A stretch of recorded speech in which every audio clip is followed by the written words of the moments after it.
What's up, guys? Welcome back to the channel. It's your boy Dominic Rich, and in today's video I'll be recapping match day 1 of Concacaf World Cup qualifiers for Qatar 2022. And I have to say, from the get-go, this was not the most exciting of match days, where we had 4 games in the octagonal and 3 of those games ending in a draw, and with Mexico picking up a win over Jamaica, and it wasn't the most convincing win either. So I could say that Concacaf will be very, very tight for those 3 places. Very, very, very tight.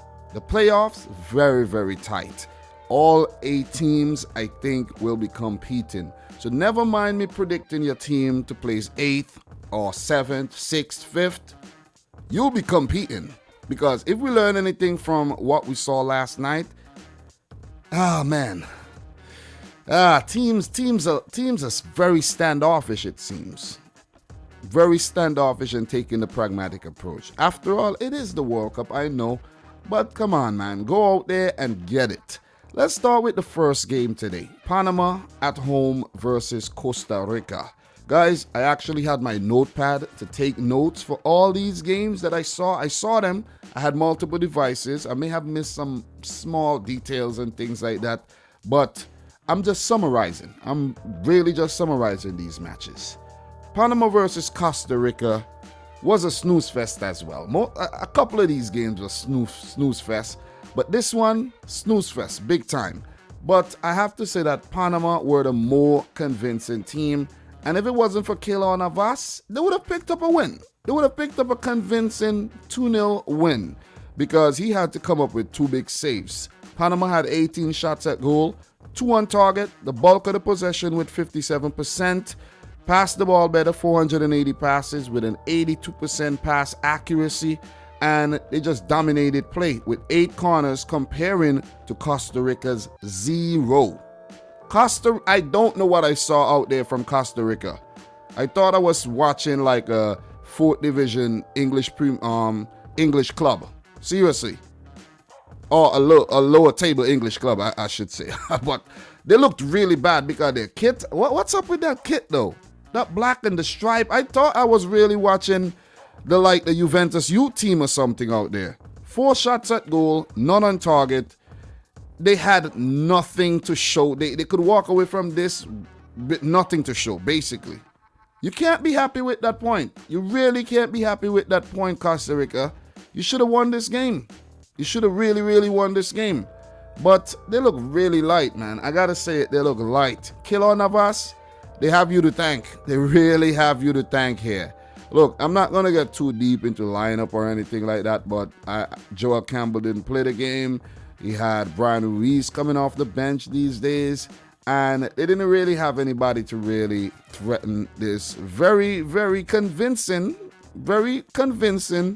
Panamanian team under Thomas Christensen.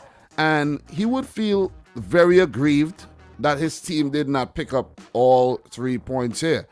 That's an opportunity missed because they look good. Jose Luis Rodriguez looked good in this game, I'm telling you. Adalberto Carrasquilla looked really good. Luis Mejia, the goalkeeper, not tested enough. Their backline, not tested enough. Not tested enough. And I think it's an opportunity missed by Panama to pick up 3 points. But guess what, man? Guess what? 1 point is good. Points on the board is points on the board. They made it to the World Cup back in 2018. So did Costa Rica. And I could see Costa Rica taking a cautious approach here. And they just taking it 1 game at a time, it seems. Look out for Costa Rica at home. Luis Fernando Suarez may walk away from this happy with the point. Because, as I said, points on the board is points on the board. He didn't lose the game. But it wasn't the most exciting games. But I have to say that I am impressed with what I saw out there from Panama. I just have to say that. Very, very impressed. So Panama, Costa Rica, let's just, click on that for, just because. And, it wasn't the most entertaining fixture, but I guess both teams walk away with a point each, and World Cup qualifiers, big stakes, point is a point. So let us just move on and let us talk about the next game. Canada won, Honduras won. This was one of the more exciting games where we had some drama in the match because Concacaf decided not to use VAR nor goal line technology for the World Cup qualifiers. And I think it's a big mistake. But as Greg Berhalter said, at least none of the teams get to use VAR. You see what I'm saying? But look, it's 2021 going into 2022. We have the technology available. Why didn't CONCACAF take the necessary measures to set up VAR in time for the octagonal? I don't understand it. And I know some of you guys share the same grievance with CONCACAF, but like they got to do better than this. They got to do better than this. CONCACAF and the African Confederation are the only two confederations not using VAR as of now. I don't know if Oceania is going to use VAR. I doubt, but who knows? You never know. But this game needed VAR. I'm going to say this right away. This game needed VAR. Canada had a good start to the game. I have some notes. This game, I have notes. The Panama, Costa Rica game, I wasn't able to take any notes at all. Not much. Maybe one or two things when Keylor Navas made some saves. But this game had drama. It had some excitement. Canada started well. The first 15 minutes, they looked very dominant. But after that, there was a shift in power. Honduras began to take the game by the scruff. And Boyan was tested on a few occasions. And in the 39th minute, Costa Rica, after the lengthy period of dominance, they picked up a penalty. Andy Naha, fouled by Tajon Buchanan, who was taken off at halftime. Don't know why, but maybe tactical decision. VAR, I think, in my opinion, would have chalked this off. Andy Naha, you could see him shifting his body into Tajon Buchanan for the contact. It wasn't like he was innocently trying to put that ball in the back of the net and then Tajon Buchanan just swiped him out. That's just my opinion. Alex Lopez stepped up, took the penalty, put it past Boyan, and hurt his hamstring in the process. He had to be subbed off. Look, after a bright start, Canada was forced back into their final third, and you got to give Honduras the credit here because Canada only had about one shot at that point in time of the game, while Honduras had 8, 3 at goal. So very, very dominant first half by Honduras. 45th minute, a big chance for Canada. Larin failed to capitalize on that chance.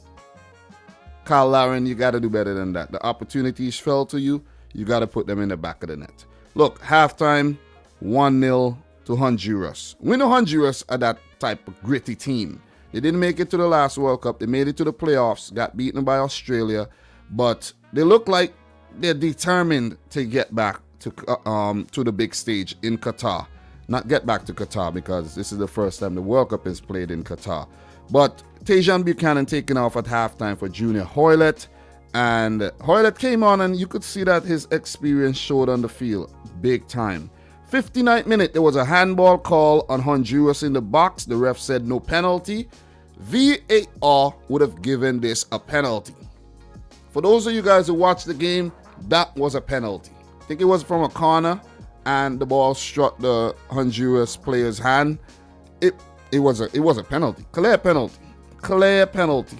But I have to say that the second half, the first 15 minutes was played at high intensity. You see that both teams were actually going for it. It was more Canada really trying to get back in the game and Honduras forced to match their intensity. Canada got the penalty in the 65th minute when Figueroa's tackle on Kyle Larin was deemed to be illegal. The referee pointed to the spot. Larin stepped up, put it into the back of the net. Figueroa thought that wasn't a penalty, but in my opinion, this was a penalty, and I think it was a bit of justice given to Canada for the F-ups, basically. So even if marginally it may not have been a penalty in some of your eyes, I think the referee thought that he needed to equalize things and just, yeah, Canada, you take one. You see what I'm saying? You could see how John Herdman was celebrating. I don't know why he was celebrating because Larin could have stepped up and he could have missed or he could have got saved. Larin, he had a chance in the 73rd minute from a Steven Estacio cross. I gotta say, man, this guy Estacio is straight class. Alphonso Davies looked very good on the left wing, very skillful. I think Canada failed to get Jonathan David involved in the game enough. I remember Richie Larea getting a chance at the far post. He blasted it over. Canada got to step up. They got to step up. I think their defenders played well. Kamal Miller and Victoria at the back there played well.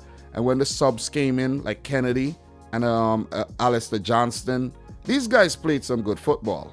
They really did. They really, really did. It was Canada's second half. It was Honduras' first half. 74th minute, there was a shot by Moya, tipped onto the post by Milan Borjan. That was a big save. You saw how Borjan celebrated like he had just scored the winning goal like Alisson Becker did for Liverpool last season. But that was a big save. Big save onto the post, mopped up by the Canadian defender. The game ended 1-1. I think it was a fair result. Canada on home soil maybe should have won the game, because if you check the record going to Honduras, not a very good record whatsoever. But I think John Herdman would walk away from this one a fairly satisfied man.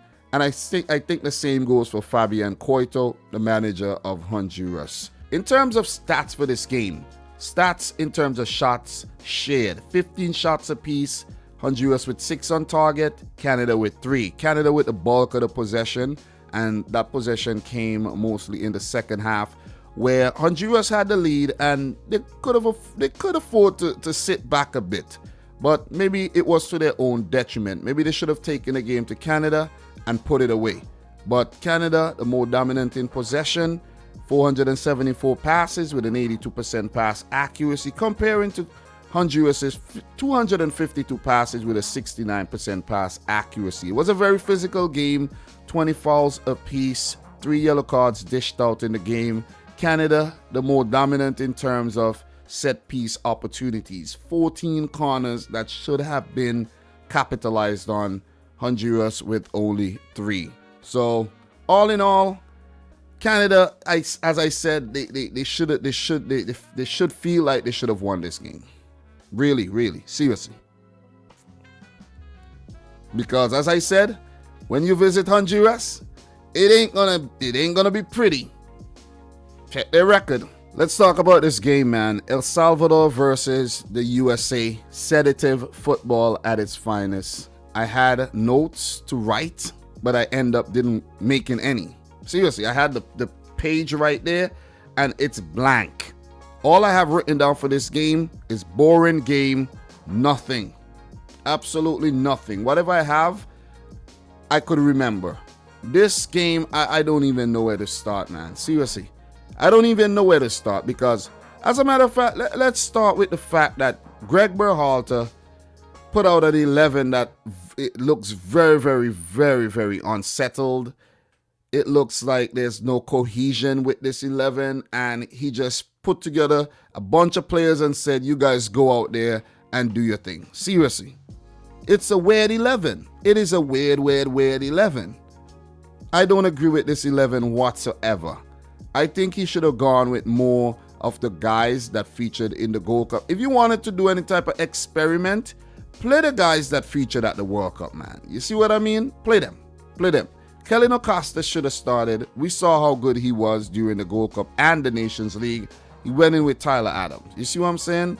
And these guys offered nothing going forward. They were hardly tested at the back, and there was no creativity on the field. Weston McKennie, I don't think he had the best game. Brendan Aronson didn't have the best game, in my opinion. Where's a Gianluca Busio? Listen, man. Listen. We need answers. Seriously. Sebastian Lletget came off the bench. Jordan Sibichu was on the bench. Maybe these players would have done a better job and put freaking El Salvador to bed. And I didn't say freaking to, piss off any El Salvadorians or anything.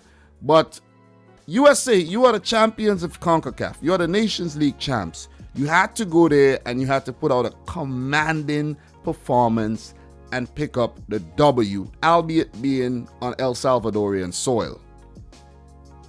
Conrad de la Fuente, He hasn't played a lot for the U.S. Greg Berhalter said, go out there. He didn't do nothing in the game. I think Gio Reyna looked very bright, but every time he went forward, he was foiled. Josh Sargent, man, a little better in this game, but sometimes his touch let him down. I don't think Sargent is good enough, in my opinion.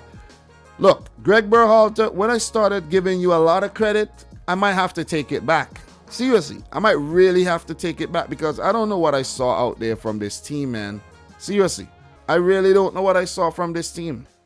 Really don't know. Matt Turner again, you saw him not being able to control the ball. It went out. It was some sloppy, lazy football, in my opinion. I know a lot of you guys may feel the same way.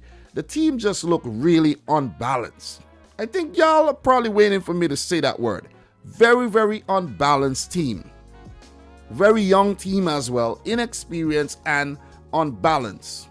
To go out there and get something against a very, very gritty El Salvadorian team. So I think I do, and I honestly think Hugo Perez's El Salvador were the more impressive team on the night. They were. They really, really were. You see what I'm saying? Darwin Seren looked good. Alex Roldan, Eric Zavaleta, I could remember him going up and on the end of a chance. They look good. The goalkeeper Martinez hardly tested. They really look good.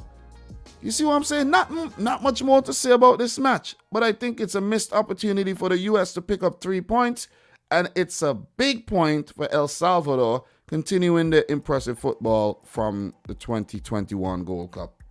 7 shots at goal for El Salvador, 1 on target. They had the bulk of the ball, 51%.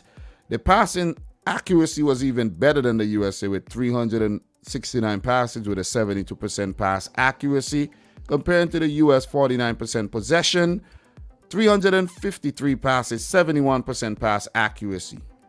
13 shots at goal, 2 on target. They committed 19 fouls. Very physical game, very physical.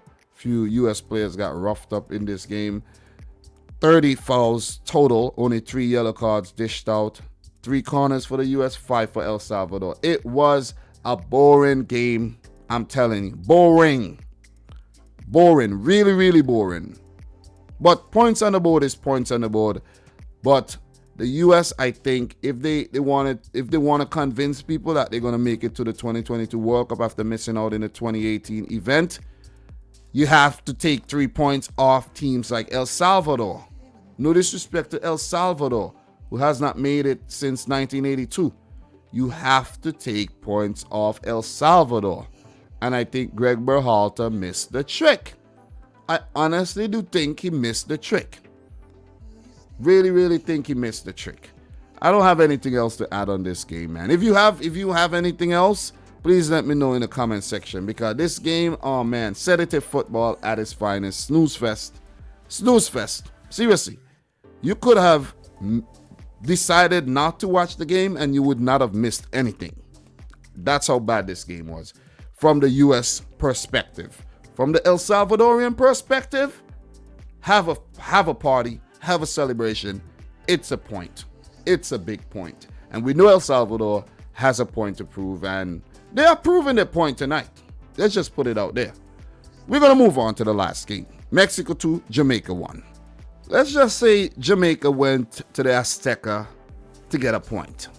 Let's just put it that way. They went there to get a point and not to be embarrassed after their squad was affected by the Premier League red list and the restrictions and everything. Players can't travel to Mexico. Players like Mikel Antonio, most likely a Ravel Morrison, and some of the more quality English-based recruits that they have in their squad. That's the reason why you didn't see those players. No other reason. If they were given the green light to go to Mexico, I think Jamaica would have put out a much better performance. Or who knows, maybe Mexico, seeing that they did that, would have actually put out a stronger 11. Because you could see that Tata Martino is experimented with his 11 a bit there. You see what I'm saying? You have Guardado available, but him on the bench. You see what I'm saying? It's not the strongest Mexican team. Let's put it there. Cordova and Alex Vega given opportunities. Romo, Guys like Sanchez at right back giving opportunities. Even a Roberto Alvarado giving opportunities. You don't see the the regulars are not there. A Raul Jimenez. This is World Cup qualifiers you're talking about. Andres Guardado. You have a Hector Herrera. You have even Chucky Lozano is currently injured, but a Tecatito, Jesus Corona. You have guys like Eric Gutierrez not there. You see? So, well, not started. But I think it's not the strongest 11 at all. It was not the strongest 11. And they could have paid the price for not putting out the strongest 11. I think there's some guys on the bench who, if they started, we could have seen something different. And Uriel Antuna, I think, would have troubled Jamaica a lot more. You saw Henry Martin come off the bench and did well. Look, Rodolfo Pizarro is on the bench. Tata Martino chose not to put Rodolfo Pizarro on the field. So, look, man, look. If Jamaica had picked up a point, I think it would have been a disastrous result for Mexico because Jamaica had the opportunity. They had an opportunity to get a point in this game. Alexis Vegas with the goal in the 50th minute. That was quite fortunate. But if you go back and you look at that goal, I think Jamaica had players that were basically flat-footed in the box when that ball came in and it was headed out. Who did it ricochet off? Shamar Nicholson just standing up there, ball watching. Instead of holding close to the Mexican player, he was ball watching. And I think Tapa Whitmore need to go back and sit these guys down and let them watch the whole game. Let them watch the whole game and analyze this game down to a T and see where they make mistakes and see where they need to strengthen. Because Jamaica had the opportunity to walk away with a point here. Because even though Mexico were the more dominant team and Andre Blake had to bail them out on many occasions with some ridiculously good saves, multiple good saves, kept Jamaica in the game. That Alexis Vega shot wasn't, he wasn't able to stop that one. It went through a forest or a sea of players. But I think that was a result of the Jamaican players being a little standoffish, not holding close, not marking their player, and the ball falling nice to Alexis Vegas shot in the back of the net goal, man. I think Vegas deserved that goal. Vega deserved that goal. I said Vegas, I was thinking about Showtime. But the goal came on merit because he was, I think, Mexico's best player on the day. Rogelio Funes Mori had a few opportunities, wasn't able to take them, so I think the Mexican fan base may be, criticizing him right now. But look, the game was played behind closed doors as Mexico served the ban for the crowd trouble that we've seen in the past. Homophobic slurs and things like that, throwing things on the field. So I think Jamaica had an advantage there where they didn't have to worry about the Mexican crowd. They could just focus. And so did the Mexico team. Even though they didn't have that 12th man to cheer them on, they could focus on their game as well and not having to get frustrated by the fans, Because when Jamaica came back in the game in the 65th minute after a brilliant long ball, I think that was, guys, mistake me if I'm wrong, but was that Alvis Powell with that long ball? I was watching on my phone. Even looking back at the highlights, I didn't actually see who it was. And that was a great ball. Jamaica should have tried more balls like that into Mexico's defensive third. And Sanchez, the Mexican defender, poor clearance, poor header, fell nicely to Shamar Nicholson, who was at the right place at the right time. You got to give it to Javon East for actually pulling that player towards the left as well, giving Shamar Nicholson more space after the header was inadvertently put in his path. Great shot by Shamar Nicholson. He has been criticized recently for now putting away his chances, but that was a great shot. Jamaica with the equalizer. Shamar Nicholson celebrating in front of the camera. He has a point to prove. I think he celebrated too early. He should have just calmed himself, go back to the, and get the work done. And Jamaica should have managed the game much better to see this game out. I think that when the subs were made by Tapa Whitmore late in the game, if you go back and you check the exact time the subs were made, even when an Anthony Grant was taken off. I don't think Grant had the best of game, but he didn't have a bad game either. But maybe he was struggling with fitness at high altitude. These guys were running around without the ball all game, so you got to freshen things up. But if you go back and you check and you see where the substitutions were made, the game came in the 89th minute. Javane Brown came on in the 87th for Anthony Grant, and Peter Lee Vassell came on for Shaman Nicholson as well. So you could just see that. O'Neal Fisher came on for Corey Burke in the 80th minute, and you could see Topper Whitmore trying to freshen things up. Because earlier when he did freshen things up by bringing on Junior Flemings and he brought on Javanese, taking off Norman Campbell and Romario Williams, it resulted in that goal. It just some new fresh legs on the field. Jamaica got that goal 3 minutes later. But it's a difference when you're trying to get back into a game than when you're trying to see out a game. And I think this is where the criticism may come in for the Jamaican coach as well.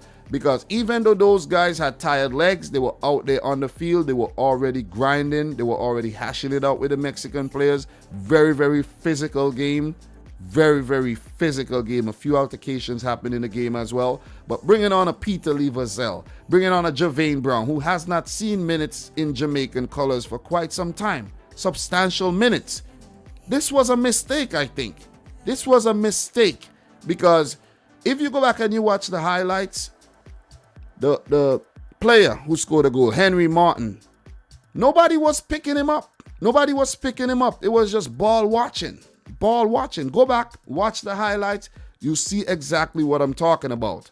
And maybe even Anthony Grant was on the field, a more experienced player. He's 34 years old, just making his debut for Jamaica. Maybe he would have stayed closer to that guy. Maybe. I'm just putting it out. Maybe. Shaman Nicholson was helping out in defense, even though the ball ricocheted off him for the first goal. Maybe he would have helped out a little better.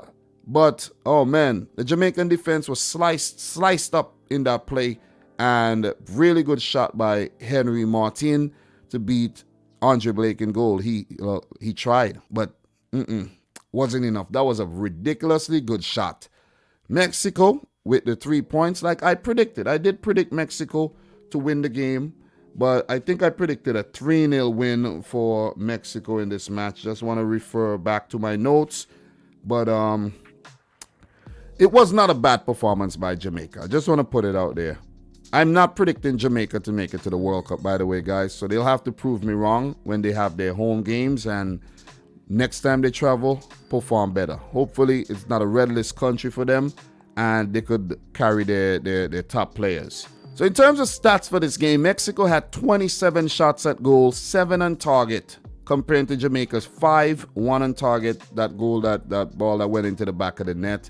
And Ochoa was, had to scamper for a couple balls. So he was tested just a little bit. Mexico had 73% of the ball.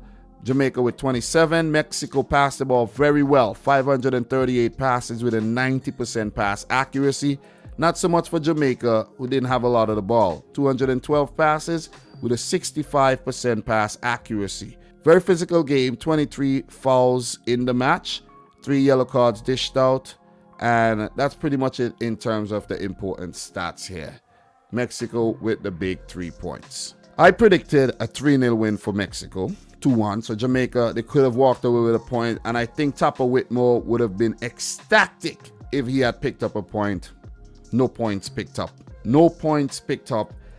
Hasn't started off on the right foot. Jamaica are at the bottom of the pile right about now. The only team not to pick up a point on match day 1. But look, fair enough. You're playing Mexico, arguably one of the best teams in Concacaf. I'm not going to say the best team right now because they didn't win the Gold Cup. They didn't win the Nations League. They tried. They didn't. Before I go on, Tata Martino, I read that he'll miss the next 2 matches because he has to do surgery on his eye for medical reasons, I think. So Mexico will be without him on the touchline for the next 2 games. So that could work in the opposition favor. So let's see how that one is. I'll get to the next fixtures very soon. For the U.S.-El Salvador game, I predicted a 2-1 win. Ended in a 0-0 draw, boring game. I did predict a draw for the Panama-Costa Rica game, a 1-1 draw. It ended 0-0. And I predicted Canada to beat Honduras, so it ended in a 1-1 draw. Not bad predictions at all. Not very bad predictions there made by your one and only Dominic Rich. So guys, just to touch on the next fixtures, man. Let's touch on the next fixtures. The next fixtures will be on Sunday, September 5th, where Jamaica will host Panama. I think Jamaica would fancy their chances against Panama here, where they would have their big guns waiting at home to go out and represent the national team. So I think the Jamaican fans will be a little bit more bullish on this game, and they will fancy themselves picking up 3 points. But Panama played well in the game against Costa Rica, so they might have something to say when it comes to that. El Salvador will host Honduras, 2 home games, back-to-back home games. And look, judging from what we saw from El Salvador, they would back themselves to get something out of this game as well. If they pick up 2 points in 2 games, they'll take that. Costa Rica hosts Mexico, and this game is a big game because Mexico are the team to beat, definitely the team to beat. So Costa Rica would have to go out there and stop Mexico from picking up all 3 points here. I will make predictions on these fixtures pretty soon. The USA also face Canada on the same day, and that will be a home match for the USA. And if the USA goes and play around like they did against El Salvador, I have to say right now, Canada are going to take all 3 points. So you got to get it together, man. You got to get it together. There's also games coming up, and those games will be on the 8th as well. That's the Wednesday, where Canada will play El Salvador, Costa Rica play Jamaica, Panama play Mexico, and Honduras play the USA. But I'll be back to talk about those when I do my review of Match Day 2 of Concacaf World Cup qualifying for Qatar 2022. So, guys, that'll be it in terms of my analysis. I really wanted to just talk only about Concacaf in this video because I've been doing a little show called World Cup Qualifiers Daily, where I combine all confederations and I talk about all the games. But CONCACAF deserves its own video because I live in CONCACAF and I think it deserves a lot more attention than it gets. But look, man, I'm your boy Dominic Rich. Don't need to go on any longer. World Cup qualifiers in Africa has just started. I have to go and catch those games. So, look, let me know your thoughts. Let me know how you think your team will do in the Octo or the Ocho, however you want to say it. And make sure you subscribe to the channel if you're new. Like the video if you like it. And from your boy Dominic Rich, until next time, peace out. Rich Squad. Peace.